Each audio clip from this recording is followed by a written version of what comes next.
This is Nightly Business Report with Tyler Matheson and Sue Herrera.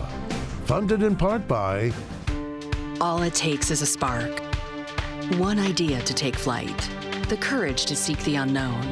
To innovate, disrupt. To move us all forward. To explore a different perspective. At NASDAQ, we connect the world. Its ideas, its capital, its businesses, the people that drive global economies. The future isn't tomorrow, it's right now. All it takes is a spark. NASDAQ.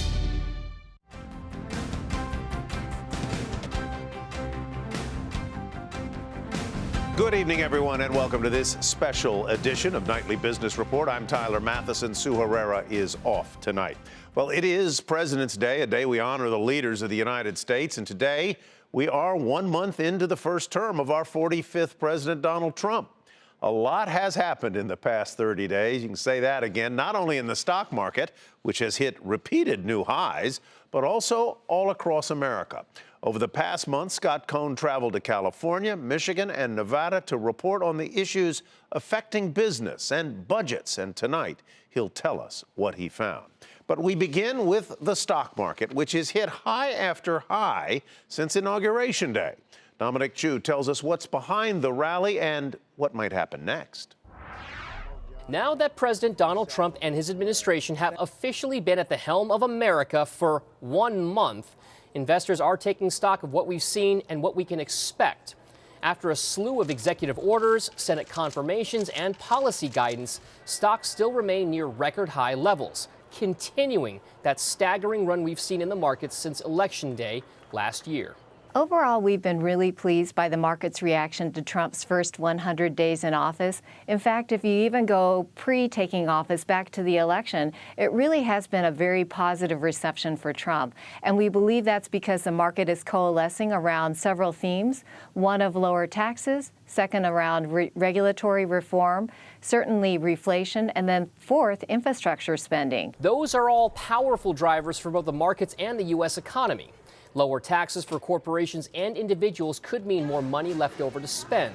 And government money spent on things like roads and bridges could be the fuel for more economic growth ahead.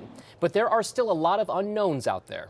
I would say big picture, the market needs to get not just earnings growth, but lower corporate rates that start to feel like they're going to happen either later this year or next year. If you get focus on trade and immigration, those are the type of things that can spook the markets, particularly the multinationals that depend much more on multinational agreements all around the world and the framework, frankly, that the U.S. has built over the last 70 years. Some experts continue to look for opportunities in parts of the market that could benefit from future government policy, as well as parts of the market viewed as possibly more immune to that policy as well. Interest rates are going up. I still like the small and mid-cap stocks, and mainly because they're not in the crosshairs of all this conversation about border taxes or any of these issues related to being overseas. So I think that there's still some nice sectors to be in and some sectors to be looking for an opportunity to get in, too. Now that President Trump's cabinet is filling in, the bigger focus will turn to how the executive team can execute plans to move America forward and how other political developments around the world shape the market story going forward. For Nightly Business Report, I'm Dominic Chu. Let's turn now to Brad McMillan for more on the markets. He's Chief Investment Officer at Commonwealth Financial Network, and he joins us now. Brad, welcome. Good to have you with us.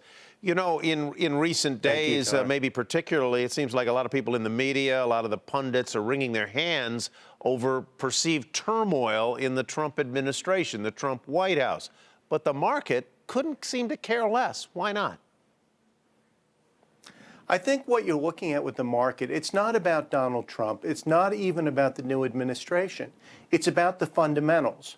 We're seeing earnings growth pick up. It's accelerating, in fact, something we haven't seen in quite a while. We're seeing consumers feel better. We're seeing business feel better. It's not about the politics. It's about the fundamentals. And that means the market's likely to keep going up. Why are consumers and businesses feeling better? I think there's one big thing that happened at the election. I think there was a lot of uncertainty coming in, and coming out of the election, we actually have clarity. And that let people, when they stopped worrying about politics so much, then they looked at the fundamentals of the economy. They saw employment at very high levels. They saw wage growth accelerating. They saw the prospect of deregulation. In other words, the lack of uncertainty after the election let them look at reality, and actually what they liked what they saw a lot.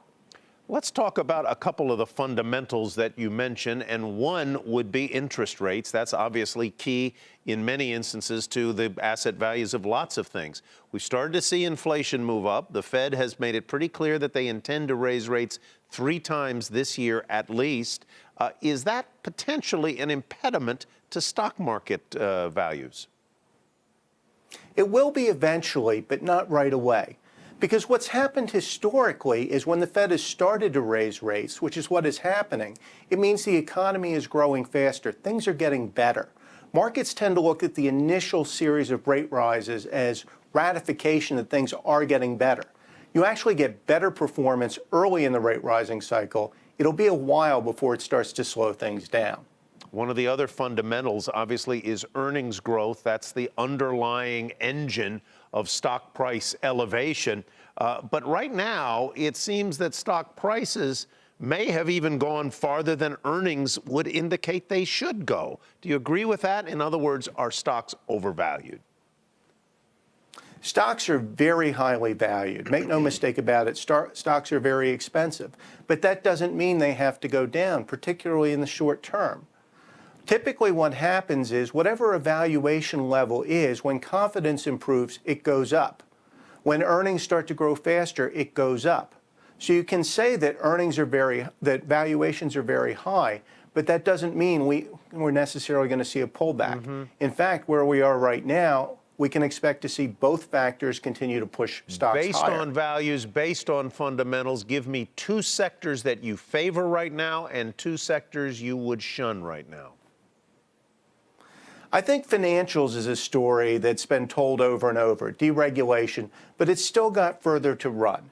Financial institutions can make actually more money with higher rates, and they can do more business as the economy improves.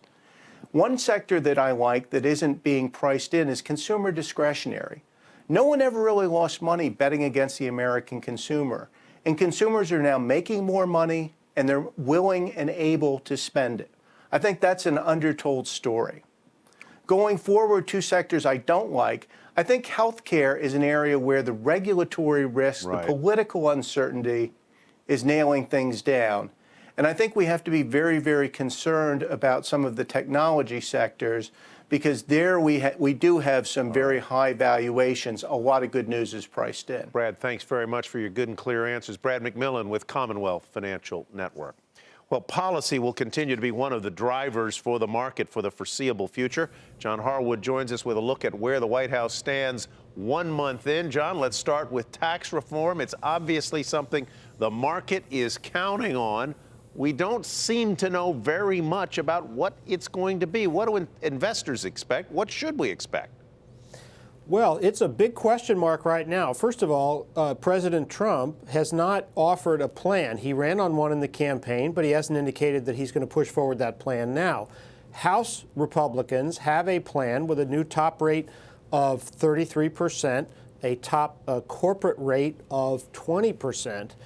However, they have not come to an agreement between the White House and the House of Representatives on whether they're going to have that border adjustment tax that allows them to get the rate down. On the Senate side, they have not said that reducing individual rates is a goal, and nobody has made plain whether or not they're going to have a plan that is revenue neutral or one that increases the deficit. Many more questions than answers right now. Let's talk about trade. This is another key area. The president wants to do better trade deals. How easy or difficult will that be to achieve? And I'm not talking just about NAFTA, but as you reach out across the globe, Japan, Asia, Europe, and more. I think this will be something easy or relatively easy for President Trump if he chooses to pursue them. On NAFTA, he softened his tone a little bit when he had this press conference with Prime Minister Trudeau the other day. He said, I will be tweaking NAFTA. Don't know whether he intends to actually rip it up, particularly with respect to Mexico. So I think that will be received positively if he moderates his tone.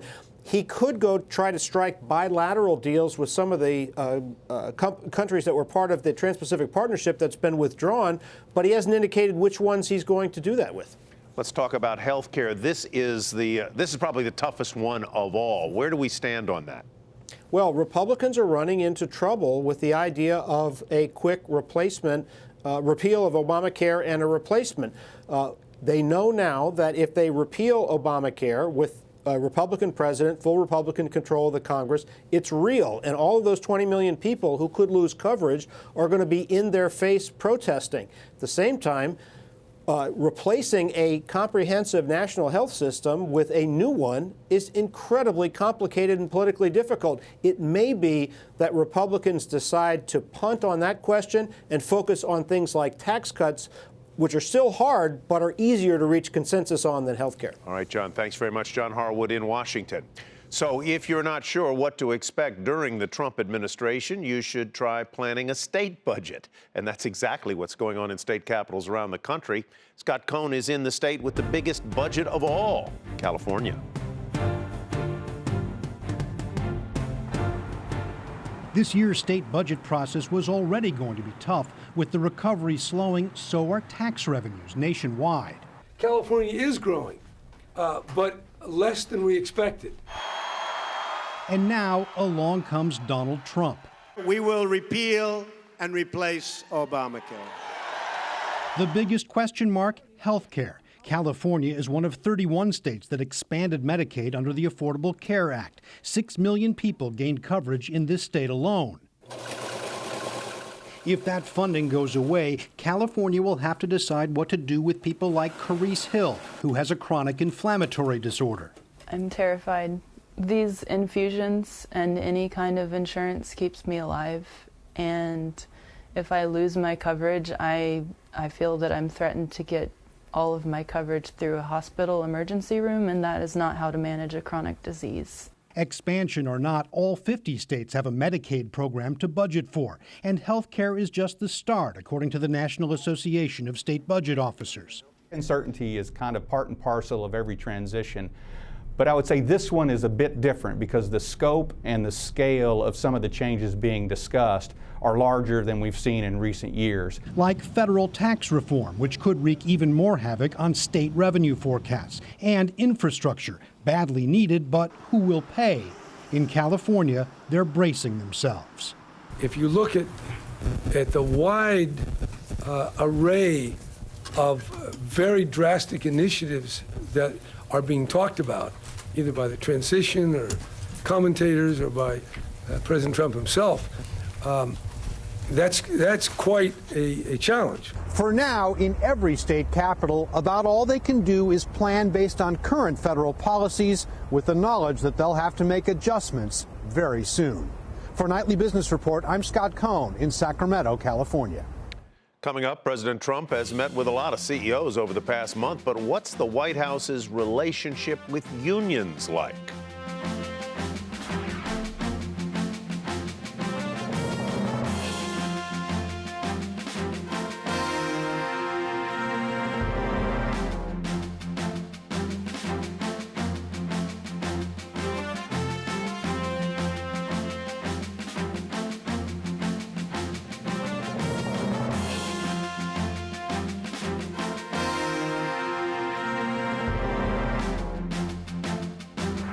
Whether it's immigration or trade, not many states seemingly have more on the line when it comes to the president's executive orders than the state of Michigan.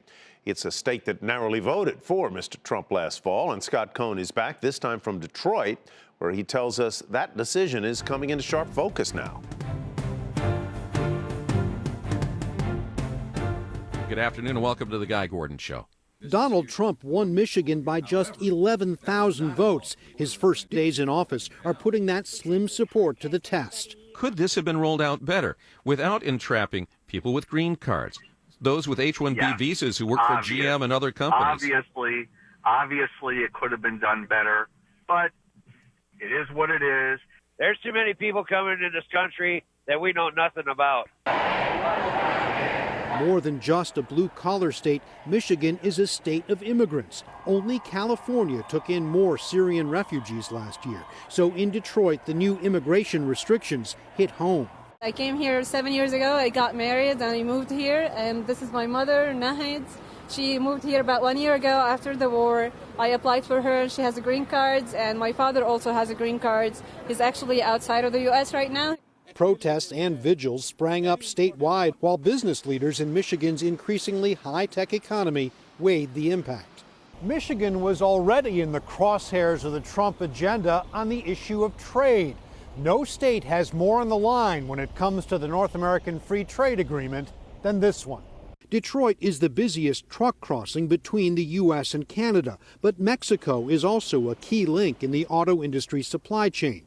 By the numbers, Michigan's economy depends on NAFTA in a way that no other state's does, and economists here worry about upsetting a delicate balance. Be a bit of chaos at the beginning as they're renegotiating, because they might be confused over where the parts are going to come from for cars or cars themselves.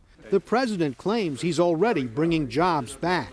They're coming back by big numbers, bigger numbers than people have seen. You saw Ford is announcing and has announced big plants coming back into Michigan and Ohio and different places. Michigan bet on Trump to do just that.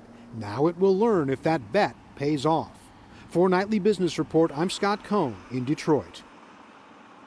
Over the past month, President Trump has met with top CEOs across many industries to discuss everything from taxes to jobs to the economy. But what is Washington's relationship now with big labor unions? Joseph McCartin is professor of U.S. labor history at Georgetown University, joins us now to discuss. Professor McCartin, welcome. Good to have you with us. Thank you. How do you see the Trump relationship, not just with unions, but with labor more broadly? Well, it's a complicated relationship, I would say. His relationship with unions, I would say, is a troubled one.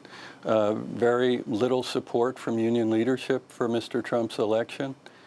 His relationship with the broader American working class is a little bit more complicated. Clearly, Trump got some support, especially from states like Michigan, which, as your report shows, he won narrowly, in Wisconsin and Pennsylvania, those key states which helped him win the election. Working class votes in those states helped swing that election for him. So he has some support from some workers, especially white workers, but his relationship with the union movement is a troubled relationship. He sat down with, I believe, some building trades union leaders not that long ago, and one might surmise, based on some of the things that he wants to do, like build the pipeline, the Keystone and the Dakota pipeline, do large infrastructure projects, and let alone his history in the real estate business, that he might have a good relationship with unions in the building trades at the very least. That's possible. And clearly he's reached out to those unions, and they did meet with him. And there is a community of interest that the president could have with those unions around things like the Keystone XL pipeline, for example, and other infrastructure projects. So he has gotten some support from some of those building trades unions. The labor movement itself is not completely united on Mr. Trump and his presidency. Larger unions like AFSCME, the Public Employee Union, or SEIU, they look at Trump very differently from those building trades organizations. Those you would call, I suppose, white-collar unions or pink-collar unions as opposed to manufacturing unions. His thrust to bring jobs, and mostly manufacturing jobs, back to the United States, you would think that labor, working people, would like that, and unions that could potentially represent those working people would like it too. Well, there's one thing that unions, workers, and the president, I think, broadly agree on, and that is that the trade policies which had been in place for a number of years really need to be re-examined. The labor movement opposed to NAFTA. It was opposed to the TPP, which Mr. Trump has now scrapped. So they agreed on those things, and I think there is some area for agreement, even while, some very serious disagreements still persist. Professor, thank you for your time tonight. Sure. Professor Joseph McCartin is at Georgetown University. All right, quick quiz, folks. Who's the largest landowner in the United States? The answer, the United States. Good old Uncle Sam himself. In fact, the federal government owns hundreds of millions of acres, mostly in the West, and the debate over those lands goes back decades. Now, the Trump administration is shaking things up when it comes to those public lands. Scott Cohn back for the last time tonight, this time from the state with the most at stake, Nevada.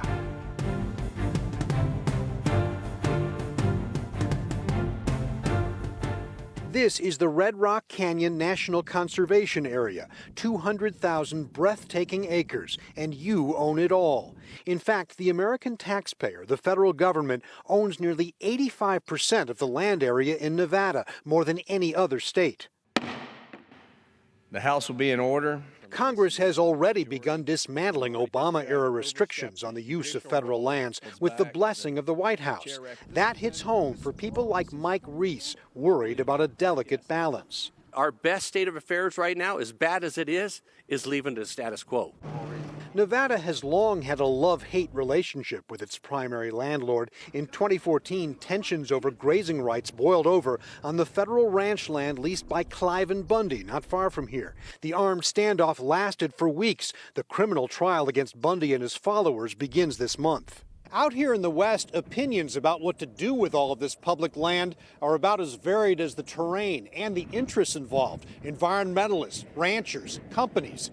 But with the Trump administration, some see an opening, a way to shake things up once and for all. Nevada Congressman Mark Amodei wants to transfer millions of acres from the feds to the state. We think locals are in a better position to make those decisions regarding land use, resource, grow, not grow, than, with all due respect, the federal government 2,500 miles away. Opponents worry the state can't afford the upkeep. Can one single state that's got less than 3 million people in it really foot the bill for that? That's a high price to pay to have our own independence. For their part, the president and his nominee for Interior Secretary say they're against the idea. I am absolutely against transfer or sale of public land. But in Nevada and throughout the West, they're bracing for change. For Nightly Business Report, I'm Scott Cohn in Red Rock Canyon, Nevada. Still ahead, through the roof, will the spring selling season push home prices even higher?